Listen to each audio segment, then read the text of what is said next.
नमस्कार, मैं हूं आंचल सिंह। इस देश में 28 राज्य और 8 केंद्र शासित प्रदेश हैं और हर राज्यों की अपनी अलग अलग भाषाएं हैं, संस्कृति है और परंपराएं हैं। ऐसे में सबसे बड़ा सवाल यही उठता है कि इन 28 राज्यों के गुलदस्ते वाले भारत के लोगों को एक सूत्र में कैसे पिरोया जाए।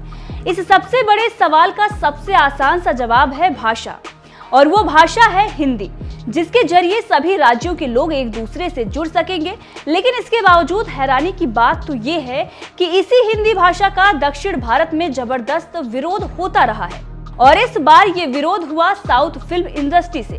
लेकिन हिंदी के बचाव में उतरे बॉलीवुड एक्टर अजय देवगन ने भी साउथ फिल्म इंडस्ट्री के मुंह पर जो करारा तमाचा मारा है, उसे एक बार आपको जरूर देखना चाहिए।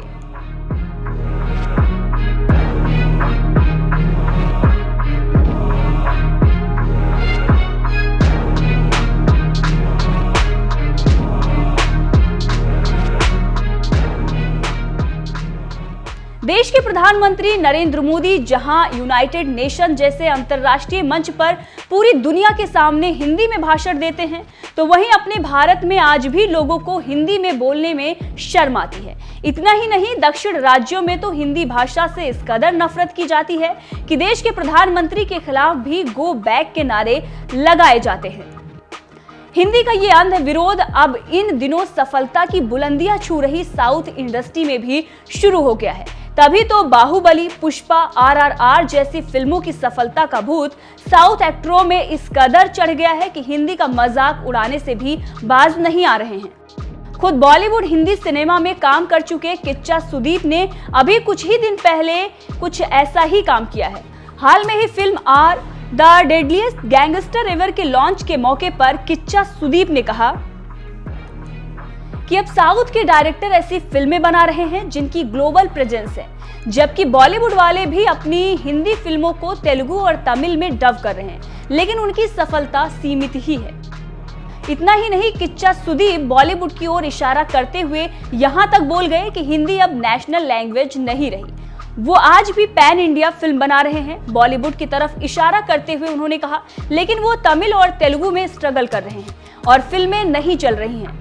आज हम जो फिल्में बना रहे हैं वो हर जगह पसंद की जा रही है। बॉलीवुड से टक्कर लेते लेते साउथ एक्टर किच्चा सुदीप हिंदी के खिलाफ विवादित बयान दे बैठे। बस यही बात बॉलीवुड एक्टर अजय देवगन को बिल्कुल पसंद नहीं आई और उन्होंने किच्चा सुदीप को करारा जवाब देते हुए लिखा कि किच्चा सुदीप मेरे भाई, आपके अनुसार अगर हिंदी हमारी राष्ट्रीय भाषा नहीं है तो आप अपनी मातृभाषा की फिल्मों को हिंदी में डब करके क्यों रिलीज करते हैं? हिंदी हमारी मातृभाषा और राष्ट्रीय भाषा थी और हमेशा रहेगी। जन गण मन। अजय देवगन भी हिंदी के लिए साउथ इंडस्ट्री से उसी तरह से भिड़ गए जिस तरह से मोदी सरकार हिंदी के लिए साउथ के नेताओं से लड़ती रही है, और इस लड़ाई के लिए खुद पीएम मोदी को साउथ में गो बैक मोदी जैसे नारे झेलने पड़ते हैं। पीएम मोदी की तरह अजय देवगन भी हिंदी के अपमान पर साउथ एक्टर किच्चा सुदीप से भिड़ गए और उन्हें हिंदी में ही जवाब भी दिया कि अपनी मातृभाषा में फिल्म बनाकर हिंदी में डब क्यों करते हो। और ये बात वाकई सोचने वाली है कि अगर साउथ की फिल्में हिंदी में डब होकर रिलीज नहीं होती तो वो शायद ही साउथ फिल्में इतना बम्पर कमाई करती और शायद ही साउथ के एक्टर पूरे भारत में जलवा दिखाते। ये हिंदी भाषा ही है जिसकी वजह से साउथ फिल्मों ने घर घर में जगह बनाई है, नहीं तो साउथ फिल्मों का क्या हाल होता आप दिसंबर में आई फिल्म अंखाड़ा को देख कर समझ सकते हैं, जो जबरदस्त एक्शन के बावजूद 150 करोड़ की ही कमाई कर पाई, क्योंकि ये फिल्म अभी तेलुगु में ही रिलीज हुई है। अगर ये फिल्म हिंदी में डब होकर आती तो बम्पर कमाई कर सकती थी। बहरहाल यहाँ बात हिंदी भाषा थोपने की नहीं है, यहाँ बात है विकल्प की। यहाँ बात है विकल्प के तौर पर इसका इस्तेमाल करने की।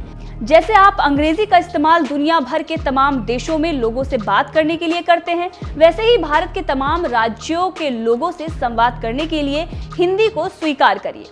बस यही बात जब भी मोदी सरकार करती है तो उसका विरोध होना शुरू हो जाता है। लेकिन जिस तरह से साउथ एक्टर किच्चा सुदीप ने हिंदी को लेकर बात कही है, वाकई उनसे इस तरह के बयान की उम्मीद नहीं थी, क्योंकि वो खुद हिंदी फिल्म दबंग 3 में काम कर चुके हैं। वैसे कच्चा सुदीप ने जिस तरह से हिंदी का अपमान किया और फिर अजय देवगन ने जो जवाब दिया, उस पर आपका क्या कहना है? अपनी राय कमेंट करके हमें जरूर बताएं। साथ ही बाकी अपडेट के लिए हमारे साथ बने रहें।